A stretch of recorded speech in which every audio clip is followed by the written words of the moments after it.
What is up, everybody? Hope you're doing well. Hope you're living blessed. Welcome back to another Truth Talk episode. Today, I got my boy Gerel with me. Yo, what's good with it, man? What's going on? How you doing? How you doing? How you living, bro? I'm living blessed. Been good. So real quick, man, appreciate you taking the time, coming out, chopping it up. For everybody listening, everybody watching who doesn't know who you are, just give us a brief introduction. Let us know a little bit about yourself, how old you are, what you do, where you're from. Give us a little background, man. Bet.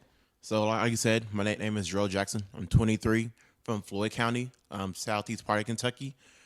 Graduated from school at EKU last year in 2019, and I do video. You do video. Okay. So we gonna dive into the video aspect today. You have a business, 21G Productions. We're going to get a little bit into that. But before we get into that, let's talk about your background and just tell us a little bit about your life growing up, man. Talk about your childhood a little bit. My childhood was pretty good. I grew up, like I said, in Floyd County, southeast part of Kentucky. And the way I grew up is a lot of my cousins and friends, like we all lived in the same area. So it was just a great atmosphere. We had all the kids, around 20, 30 kids in the same neighborhood, all the parents with each other, all the grandparents cooking. Everyone go to each other's house for meals, sleepovers. So it was pretty nice upcoming. I moved to Scott County about 2006. I think my stepdad got a job at Toyota, so we had to move out here. I think that helped me a lot. It opened me up to a little bit more because back home, if you live in Floyd County, it's a small town. Although it's not big in Scott County, it's a bigger jump a little bit. So it got me exposed to different people, different type of friends. I played football in high school for all 4 years. Loved it. I miss it every day. I got to being fit constantly in Scott County. What position did you play? Defensive end and guard. Dang, so I played end until I think my senior year. I got moved to guard, so I got to play offense a little bit. It was a smooth transition. I played it in middle school, but obviously if you go 3 years without doing a position, it kind of takes a little bit to get into. But the more I did, I just loved it. And then after that, found myself at school at EKU. Yeah. Let's back up a little bit. I want to talk about this football ground for a little bit, man. You got a highlight tape out there somewhere? Hey, I do. It's we're gonna have to look him up. My tape I made on Huddle is still up there for views. If you want to go look at my name in Scott County, it is there. I promise you. Just thinking about that, what is a key memory, or like one of the most memorable moments you remember just from playing football, bro, those years in high school? So whenever you do play football or just a sport all your life and you graduate and it's over, it's different. But a lot of times people assume you remember the big things, which you do. But there's a lot of small moments too as well with different jokes and players. But my year 3, my junior year, we had one state. We went 15-0. Yeah, I know Scott County, they pretty good. And the thing is, a ton of people that play sports don't always get to have a championship or get a ring. So that was easily one of the biggest moments of my life. I remember like that day, I think that we played down in Bowling Green, I think it was. And just the thought, this is the last game, state championship. Yeah. Like when you grind, especially at Scott County, play football at Scott County, a lot of people don't know this, but that's like a full commitment. Like all year round, you're lifting weights, you're getting fit from June, July. You're back in it. It's like championship or bust almost type mentality. Yeah. So that whole mentality of the team that year was like, we had got to the 4th round the year before. We were at 21-0. Fourth quarter, I think it was Trinity that came back and beat us.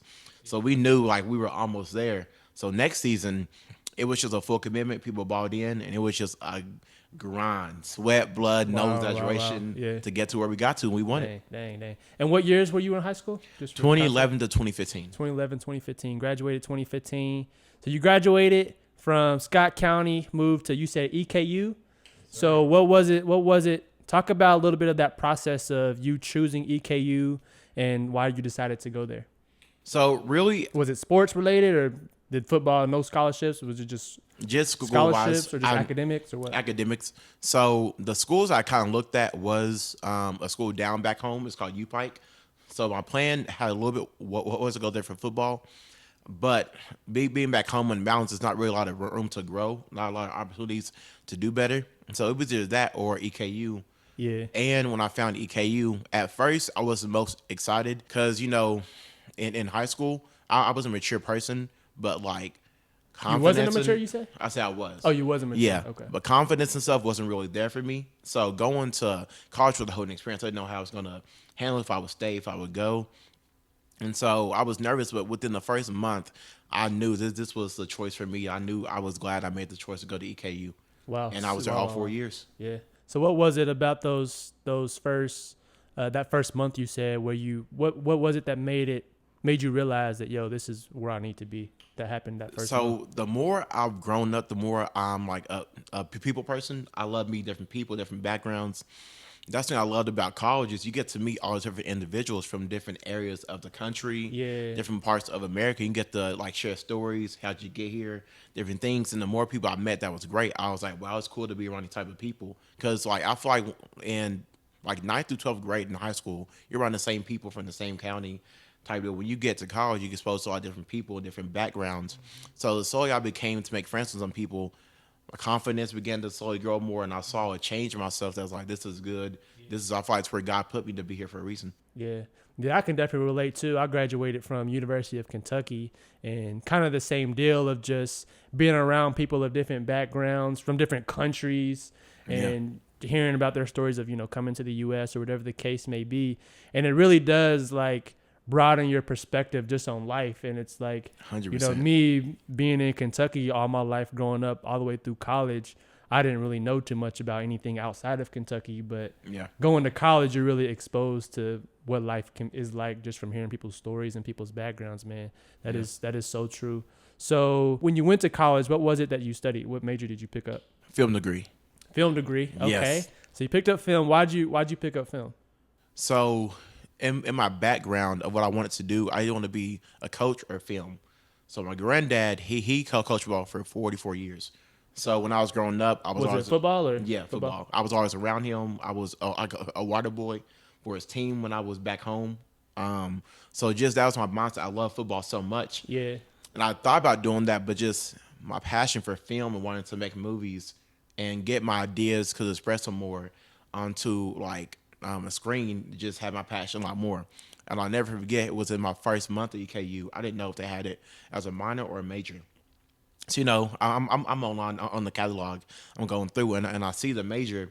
When I see it's official major right there and there, that moment I'm not doing nothing else all 4 years. Wow. I just knew. Dang. So did you have, I know you mentioned like, seeing films and seeing movies. So did you have any experience when you picked that major of like whether just shooting stuff on the phone or you had no experience at the time? Or? It's crazy. The thought process of me now, when I first started EKU, I knew nothing about cameras. Wow, I just knew what I wanted to do. Yeah. So I remember I got my first Mac in 2013. And I think it's iMovie on there. I used to edit with. I remember just editing like, this is fun. Like I really enjoy doing this. But just a knowledge of just basic stuff, knew nothing at all. Dang. I just knew when I saw it, that's what I'm doing. Wow. It didn't change. Yeah. That is so cool. So let me kind of back up a little bit too, and going back to like your upbringing and stuff, and just just from us talking offline, let's talk about faith and what does faith mean to you? Like what do you believe in? And let's get into that a little bit. Perfect.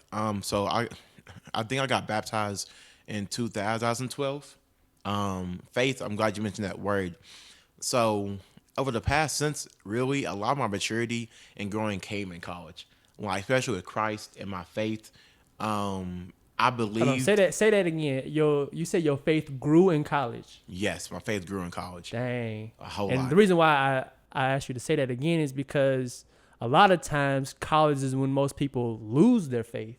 That's when most people turn away because you're exposed to parties and fraternities and sororities and so much stuff in the world. It's easy for people to fall away. But for you to say that you grew in your faith in college, I think that's big, man. Grew in my faith. So back in high school, even middle school days, I believed in God. There would be times where I would question stories in the Bible. I didn't know if it was real. Just in my mind, like, did this really happen? And I remember I got baptized in 2012. And the main reason, even when I got baptized, I still had a lot of room to grow because I had a fear of I don't want to die, maybe end up in hell. So I got baptized for that reason. But I learned a lot after is that just because you're saved doesn't mean it's just you're in heaven automatically. You still have to keep that. Wow, yeah, that's so big. You have to keep that faith. And that was stuff I didn't really know about and had to learn about. And I just remember in college, like from freshman year, there were just different times where I just slowly started to become one with God and understand that He is my Savior, that this is my faith is through Him, that no matter my struggles, He has a plan for me, and if I just stay on His path, I'm good. So how would you say that like that faith has been with you, even going back and thinking about your time in high school, playing football and stuff? Like how has your faith shaped the way that you've done things like football, or even, you know, going to EKU and things like that? Like, were there a lot of opportunities, would you say, to express your faith, like on a football team or even in the classroom at EKU with your friends? Or is it like, I'm a Christian, but I don't really want to talk about it, I don't really want people to know that I'm a Christian? High school days, people knew that I was a Christian. It was something that I wouldn't speak about a whole lot, but different parts and moments that people knew. Being in high school, a lot of people being kind of like, I wouldn't say naive, but immature and everything. Like, Christ wasn't really spoke of much from my friend group.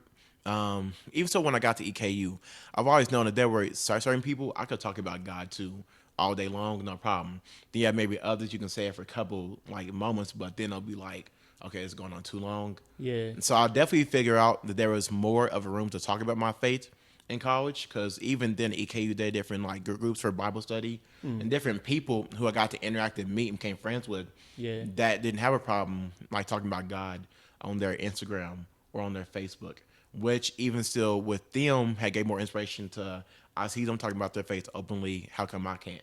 Wow. Which led me to do it more and more. Yeah.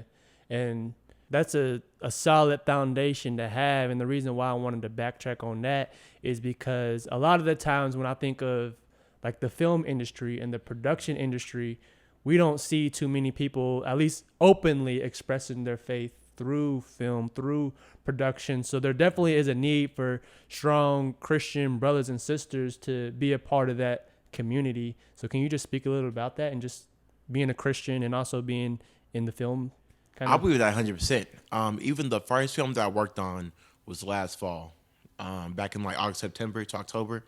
And like I said, I was able to express my faith more. But when you hear people in the different like conversations, you can tell how the way some people talk, like they're not really about God and talking about it really openly. There's maybe a few. And even with the film industry in Hollywood, you hear a lot about people going out there, them not really have a strong foundation who they are. So when they go out there, they lose themselves and they try to make it quick. I think that's a big problem about people that move to big cities trying to make it. It's the industry. So a lot of people, there are a lot of bad people as well. If you don't have a foundation of who you are and what you know you want to be, it's easy to get lost in that world.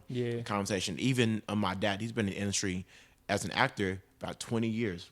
Wow. And he openly posts his stuff about God, and he makes it known. The reason I've got these opportunities in different jobs and shows is because of Christ. Without him, I wouldn't be here today. And that's how I feel with that is there isn't a lot of people that's openly strong about their faith. There's maybe a few, but in the industry, I think it is important to have those type of people, because if those type of people are in the industry where they're open about their faith, that can maybe have other people like, you know what, he's open with it, he's in this industry, so can I. So and there's a couple of good, you know, Christian films, Christian directors, Christian producers who produce some amazing movies. You know, like I'm trying to think off the top of my head, but like there's a lot of shows on Pure Flix of like different Christian movies and things like that. I'm trying to think of one off the top of my head, but I can't think of one right now. Are you good? What's the name of that movie of the dude who was like trying to find evidence, and like his wife went to God, and so he was like a journalist. You know what I'm talking about? He was a journalist, and so he had to do like some detective work. I know what you're talking about. To figure out if Christianity was true or not. So he went on this whole journey of trying to prove Christianity wrong, but ended up coming to the faith at the end of the movie. That was probably one of the most powerful movies that I ever seen. I think he ended up coming with a book that I want to get kind of about that experience and about that journey. But moving back into talking about film and the film industry, after you graduated, so you graduated college studying film the whole 4 years. You never change your major, stuck through. I just knew, had my heart set on it, yes. Dang, that's lit. So then you graduated, EKU, what happened next? Did you automatically get a job working for like a production company, or what happened next after you graduated? So there was a studio here in town, Lexington, called Fire Entertainment. and I did I think I did a call work internship with them for I think the year before. So I wanted to kind of get an internship. I had my camera. My first camera was I think a Canon 80D. Got in 2018. I got that internship, and afterwards he was impressed with my grind, how much I was willing to really work, and that was for free. Yeah. And I thought if I work this hard for free, like if people pay me, I can really excel. And he called me that next spring. He was like, "Hey, there's a job here for you if you want to work it." And that was a part-time job for video, different artists. I loved it because he took a chance on me right out the gate of college. Some people might not do that. Yeah. So I appreciate that a lot for him. And then I worked that for the whole summer. And the job actually got shut down in August. So whenever it got shut down, I didn't have a job for like 2 weeks. I was trying to figure out what I wanted to do. Why did it get shut down? Just because like funding or something? Yeah, and stuff like that. So whenever it got shut down for 2 weeks, I was like, I don't have a job. What I'm supposed to do. You know what I mean? I'm fresh out of college. Yeah.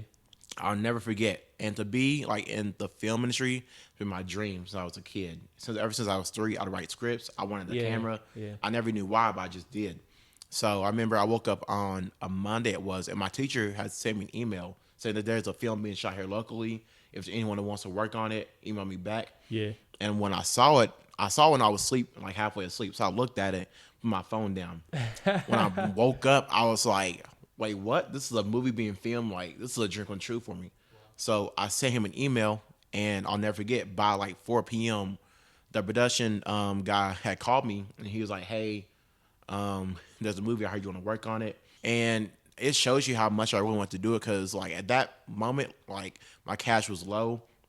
And they had a meeting that night, and Danville was at like 10. This was at like 5, and he asked me if I could make the meeting.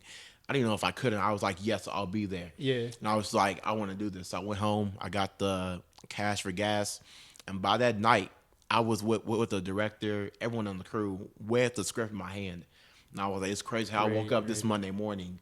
Thinking it's going to be another day to find me another job. And at nighttime, I went to the director of a feature film working on this movie. Dang. I was like, God, thank you, honestly. Did that movie end up becoming released? Was that movie released? No, it's still in post-production. Oh, okay. Might come out. I just checked on, I think, IMDb.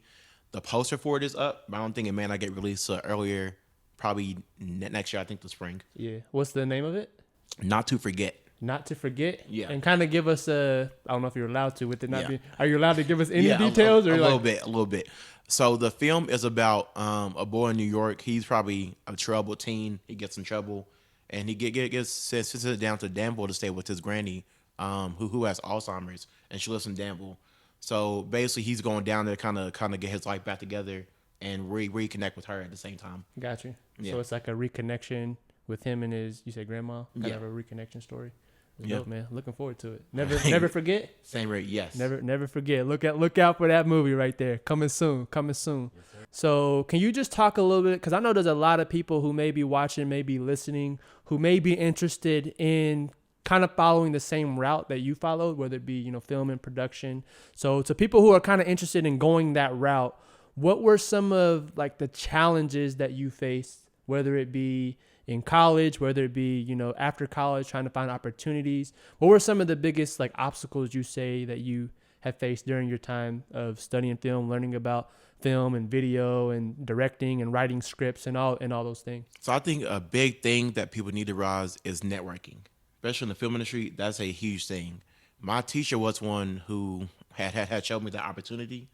A guy on the film that I worked with, he actually had a gig to do three commercials in Lexington, but he had a film doing Louisville, and he hit me up that night, and I was like, it's because of him why I got this opportunity. Yeah. So for one, networking is key, and 2, I would say do not compare yourself to others, because others is a fast-paced, growing industry. Especially people in like that, you want to do it on the side for videos and everything. Right.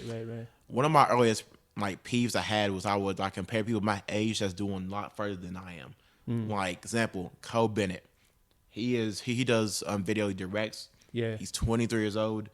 Back around like 3 years ago, he popped off when I was in college. I'm like, this man's making millions doing videos, directing for all these major artists, and I'm still here in school. So you cannot compare yourself. You have to truly stick to your own path and just go on your own journey. I think a big thing too, because this is like a passion of mine. If it's a passion of yours, do not give up. I think some of the early challenges is like, I think I did like some videos for certain people, and then through certain avenues I couldn't release them at certain times and stuff like that. And maybe I would have an artist that maybe wouldn't pay me fully on time. So with just all that going on, you just have to not give up. If this is something you want to do, it's a passion of yours, then no matter if you face a hardship, if you stumble, this is what you feel in your heart you need to do. Keep pushing, and it will succeed. Yeah. The cool thing too about film and production and everything is you can literally get started very like so easily today because all you really need is a smartphone to get started. You know, camera, it got the camera on it, it got the audio on it. That's really all you need. And I think it's so easy for us to make excuses on not creating or not living out our passion. And I think it was big what you said too, as far as like the comparison trap, because we see that, like me, for example, like I make a lot of YouTube videos, and you know, it's easy to fall into a trap of saying, well, this person who I want to make videos kind of similar, he has a lot of views, but my videos ain't getting no views. So I just need to stop making videos. But it's like you said, you can't compare yourself to somebody who's been in the game for 8, 9, 10 years. But you, when you try to get started, like, bro, you gotta trust the process. It's like you in high school mad that you're not playing on the level of like a LeBron James in basketball. Like, bro, dude's put in the time, he's put in the years, he's put in the work. It takes time. It takes time. You gotta trust the process. You gotta not give up, like you said, when those struggles come. And a thing you said too, there should be no excuse. Like you said, our phones now can shoot 4K frame rates of like different frame rates, 120 frames a second, all that. Exactly. Even if you go back, like the whole thing with cameras and everything and DSLRs, mirrorless, had really popped off the past couple of years. You go back 10 years from now, we didn't have all these different cameras people could just buy at their disposal that could do like video quality. Yeah. But nowadays, like even if you spend a couple $100s, you can get a camera that shoots 4K video, 1080p. So there's no excuse why, if you want to do this, to just not create, even if something small. Like, don't worry about if people are going to perceive it as good, that's bad. Just if you feel comfortable, create it. If you love it, that's all that matters. Yeah.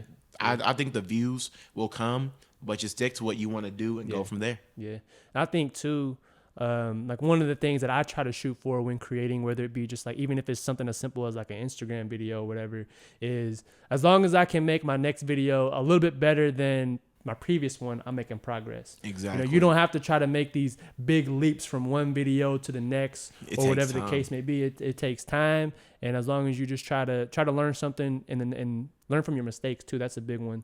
Exactly. Because I think a lot of times we mess up and then we give up, but you got to learn from those mistakes and keep going, and then just keep going, whether it be because the lighting was off in your video or the audio was whatever. Is there any times when you shot a video and it like no audio or something crazy happened like that? I shot a music video like 2 years ago, and we recorded it, got done. I was like, I can't wait to edit this. So I realized that I had the audio on the camera turned all the way down.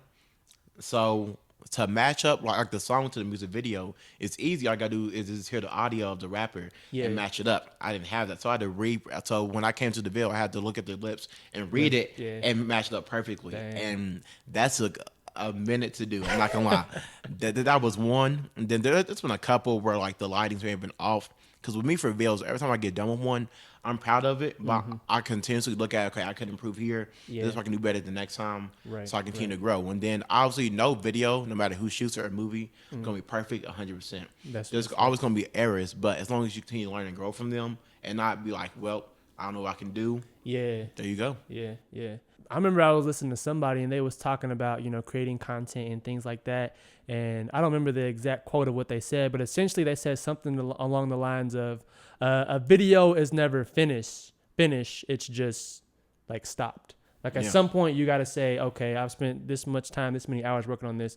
It's released. It's never finished. It's just released.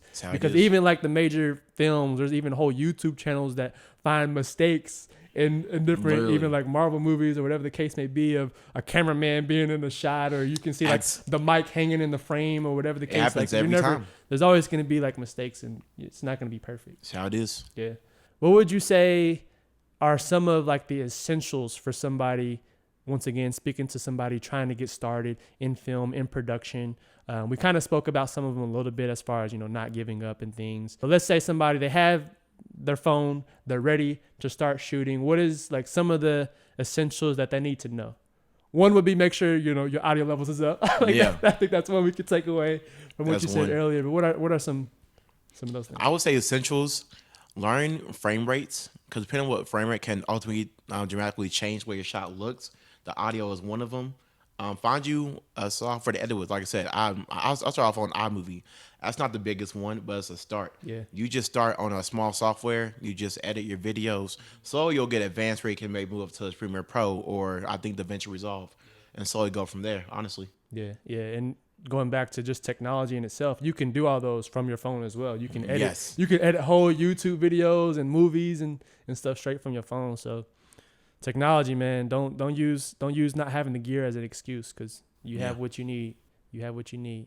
Where do you see like the production industry, film? Where do you see it moving to in the future? Because especially with this whole COVID situation, people aren't going to the movies. People's been having a hard time meeting up to do shoots and things like that. Do you think there's going to be like a change or a shift in like how movies are made, how movies are going to be produced in like the next 5, 10, even thinking ahead like 20 years? I think definitely so. But the big thing you have to realize now is streaming is a big thing. Yeah. There's nothing like the experience of a movie, going to it in person, your friends, even by yourself.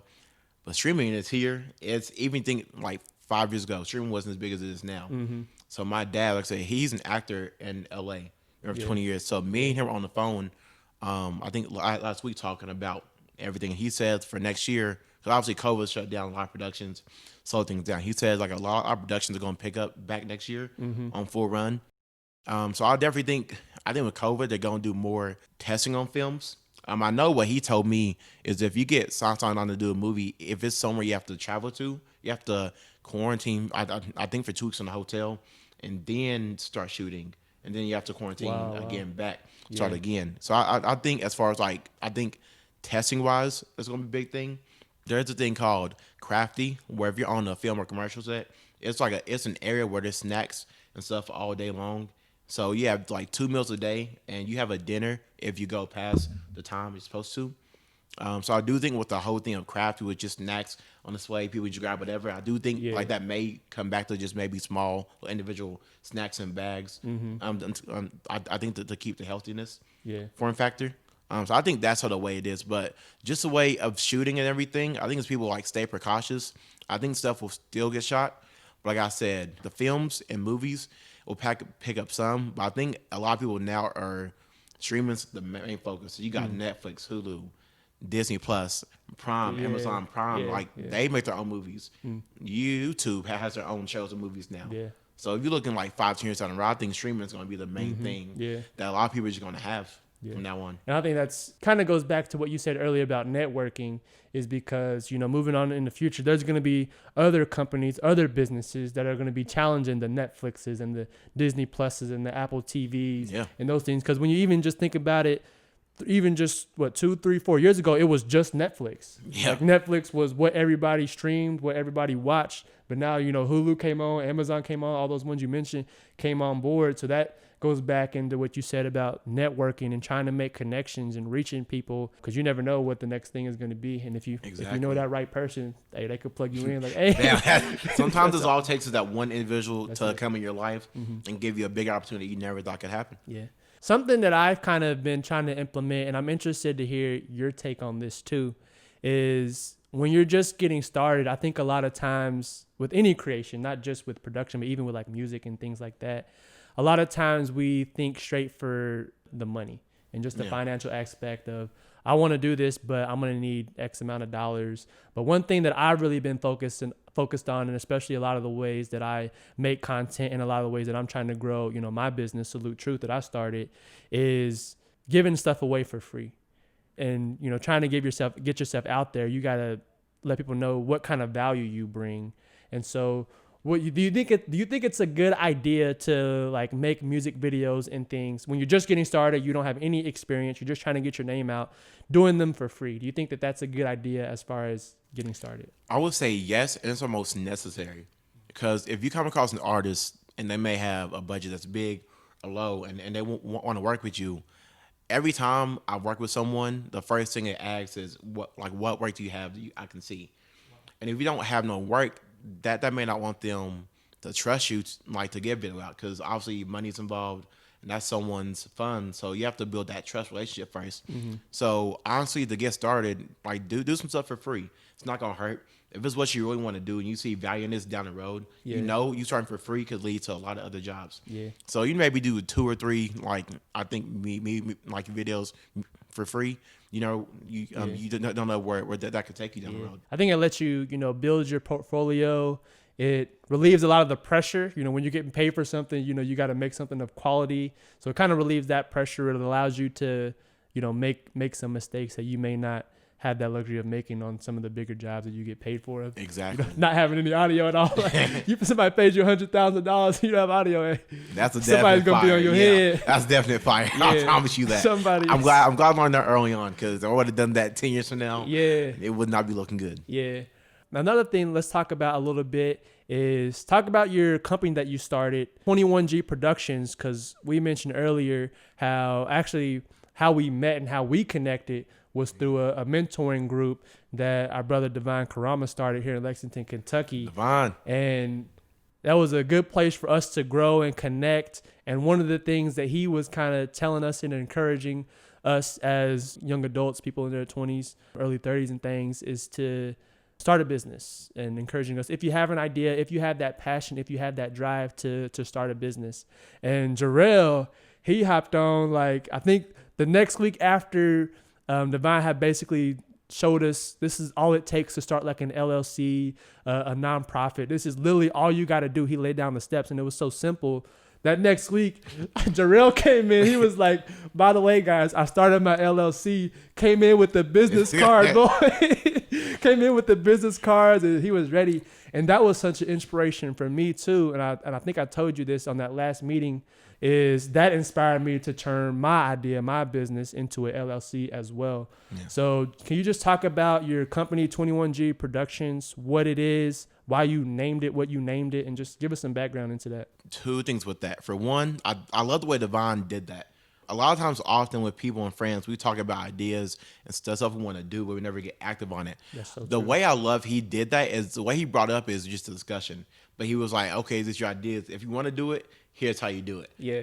It wasn't just a whole convo we're going to get this going one day. He was like, no, if this is your idea, if you're passionate about it, this is the steps you want to take. And that's the reason I was like, you know what? I want to do this for a while. I'm going to take it. And so my company name, production name, is 21G Productions. So the way I came about that name is I've had it for about a couple years. I didn't really make the LLC until July.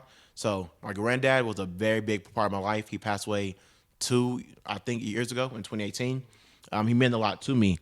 And I wanted to kind of make it a thing where no matter what I do successful, I want people to know who he was.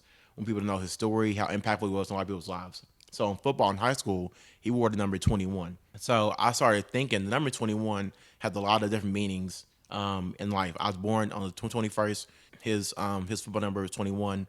The favorite player of his team wore, I think, 21. And at his funeral service, the sermon that was preached was the verse was 21. So I started noticing. Yeah, 21 was like a theme that was light. So I think through some old friends on Facebook, I found a photo of him from high school playing football. I think it'd be cool to make him the main piece of my logo, centerpiece. Yeah. So I edited it for a couple of hours, and I came up with the concept, 21G Productions. And like I said, the main idea is no matter what achievement I make, I want people to see that logo. I want people to know who he was and know my granddad. Yeah. And from there, it's been videos, what I do mainly.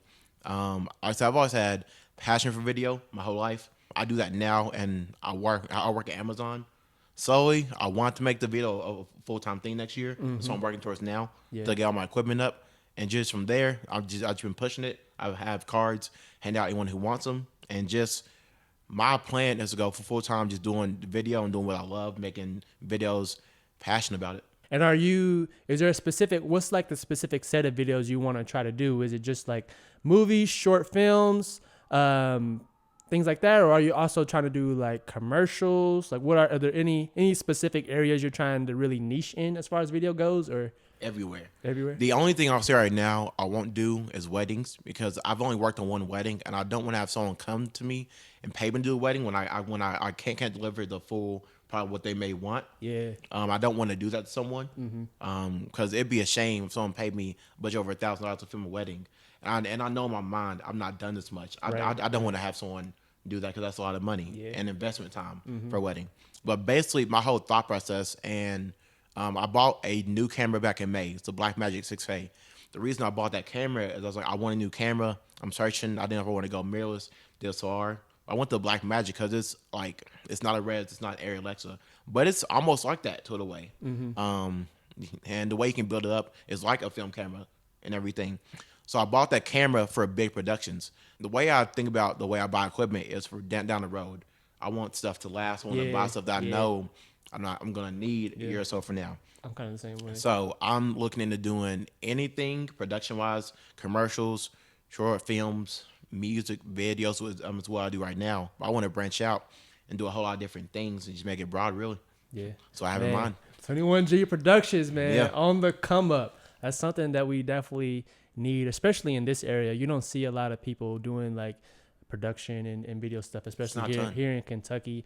A lot of times people end up leaving and going to like a Los Angeles or a New York, but we need those things here as well, and 100%. We need to be able to build our own communities where we're from. That's definitely something that's needed. It's one of the reasons why I moved back, because I lived in Michigan for 2 years after I graduated college, but I moved back because it's like I want to pour back into the community here where I'm from. And I think you're doing that too with just your company and just being able to inspire people who have that same passion, same drive of getting into film, getting into production, whatever the case may be, and everything.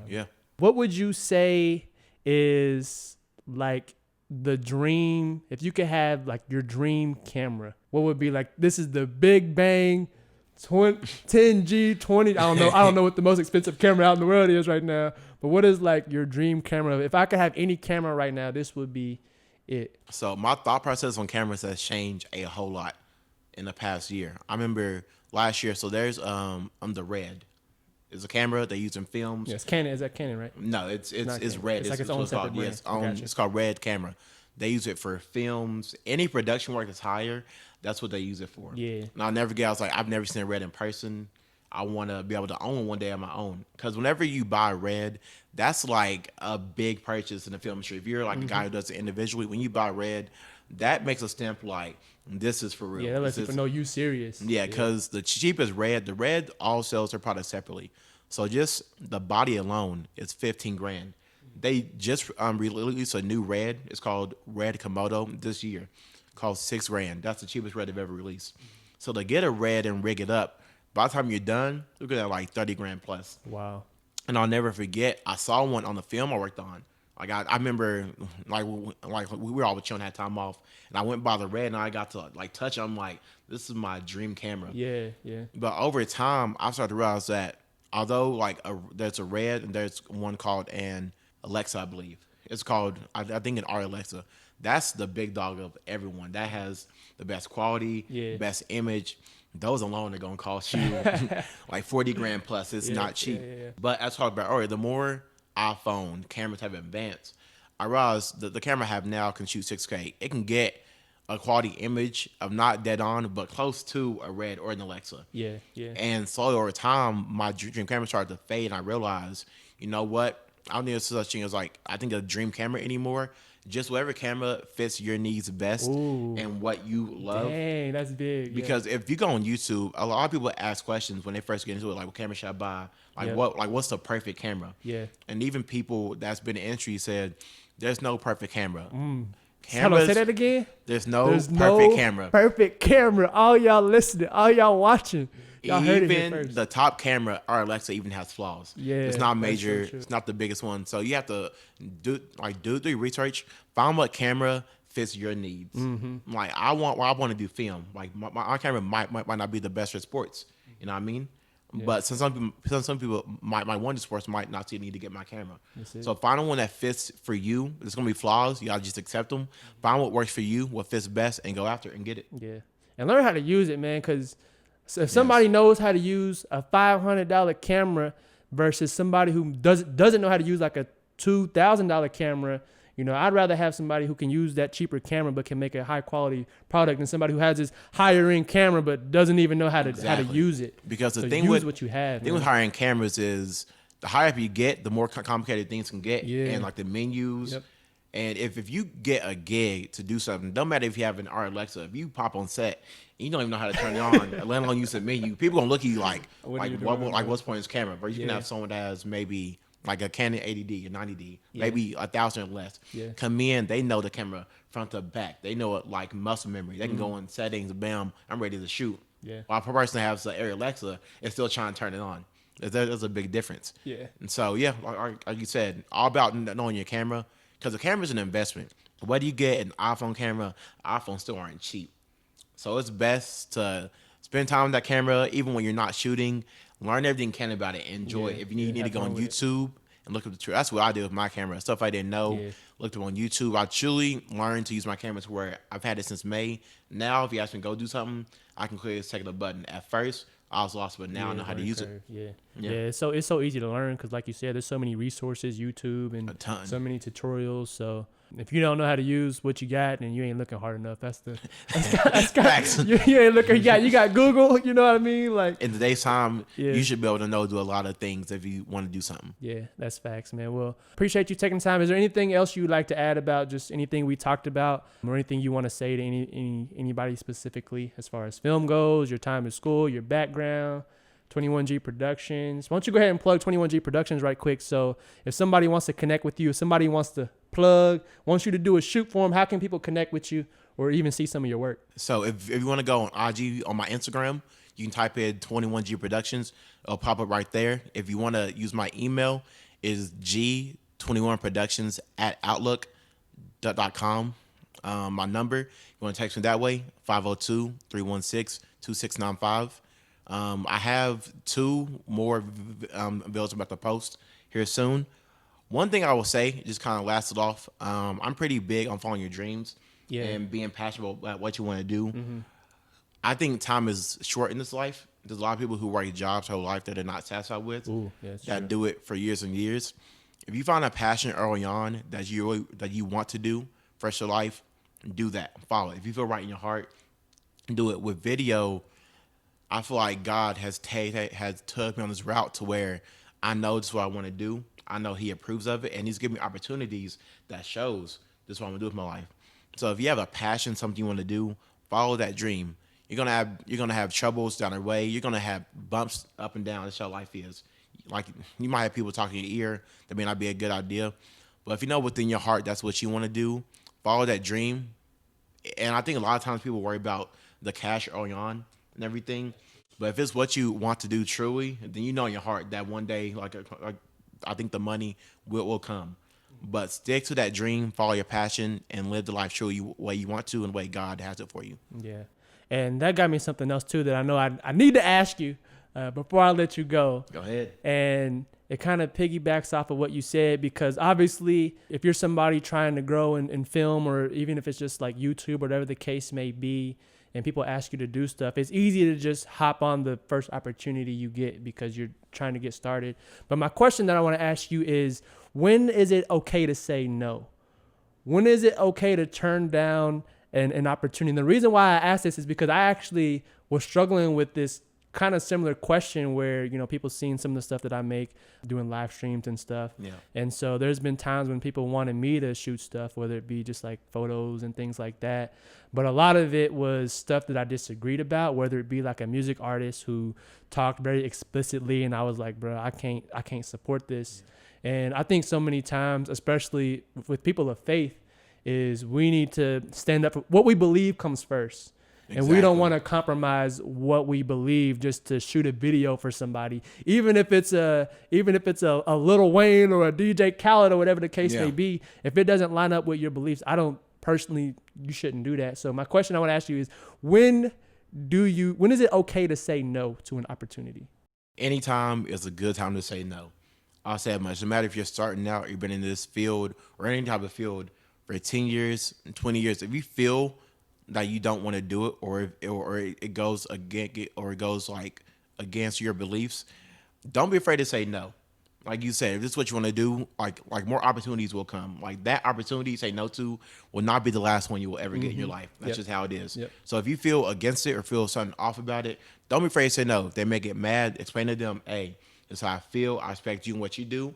I come down to you, but it's not what I want to do. Yeah. So there's never a bad time to say no to a project or anything, because more chances will come your way. Yeah. And that's something that, you spoke that really to me too, because I struggle with that too, saying no and just wanting to help people out and things like that. But it's something important that we need to do is not be afraid to say no. Well, I appreciate you so much, Gerel, for taking the time, man. I'm going to close us out in a word of prayer. Appreciate y'all for listening, for tuning in. Links to all his social media will be down in the description down below too.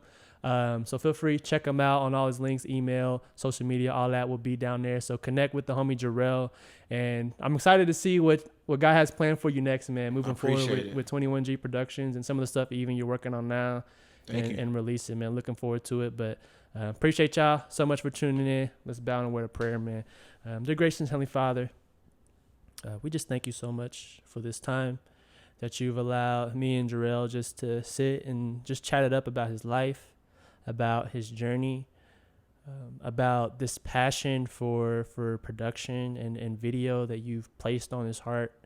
And God, I just pray that you open doors for him, that you continue to provide him with opportunities, that you continue to allow him to use this gift, this talent for you and for your glory. And God, we just pray that you bless his business, 21G Productions, help him to just have that business rooted in you and centered around your truth and your glory, and to just let people know that it's okay. You can be a Christian and make videos and be creative in that way and give you glory at the same time. So help him to do that. And we just pray for everybody listening, everybody watching who is interested in video, interested in film, to not make excuses.